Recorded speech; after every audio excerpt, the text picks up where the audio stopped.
ध्रुव राठी साहब ने छत्रपति शिवाजी महाराज के ऊपर वीडियो बनाया था और आशीष भारद्वाज ने उसका बहुत अच्छे तरीके से रिप्लाई दिया था और साथ में ध्रुव राठी को चैलेंज भी दिया था कि जो उसने अपनी वीडियो में बोला है वो साबित करके दिखा दे।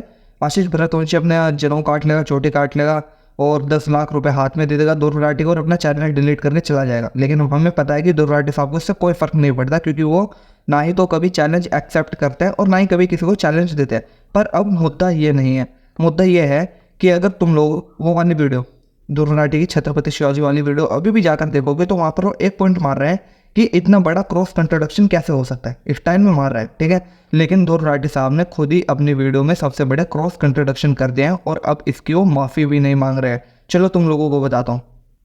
पॉइंट नंबर 1, ध्रुव राठी साहब शिवाजी महाराज के मुस्लिम बॉडीगार्डों के नाम गिनवा रहे हैं और सॉफ्ट किसका दिखा रहे हैं, गोविंद परसाने का। अब गोविंद परसाने कौन है?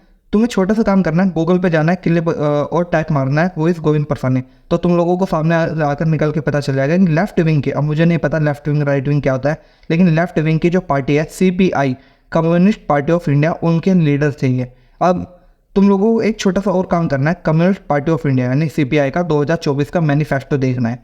उस मैनिफेस्टो में CPI ने लिखा हुआ है और ये वादा किया है कि अगर CPI सत्ता के अंदर आती है तो भारत से जो कश्मीर में 370 था उसको रिमूव कर देगी, पहला पॉइंट। दूसरा, डेथ पेनल्टी को पूरी तरीके से हटा देगी। तीसरा और इम्पोर्टेंट पॉइंट, भारत में जितने भी परमाणु हथियार हैं उन सबको एलिमिनेट यानी कि निष्क्रिय कर देगी। यानी हमारे अगल बगल में चीन और पाकिस्तान जैसे देश है, ऐसे देश होने के बावजूद भी जो हमारे से कट्टर तरीके से दुश्मनी रखते हैं, ऐसे दुश्मन होने के बावजूद भी भारत के जो परमाणु बम है उनको निष्क्रिय कर देगी। और ऐसे लोगों के, ऐसे पार्टी के लीडर के ये हम लोगों को प्रूफ दिखा रहे हैं।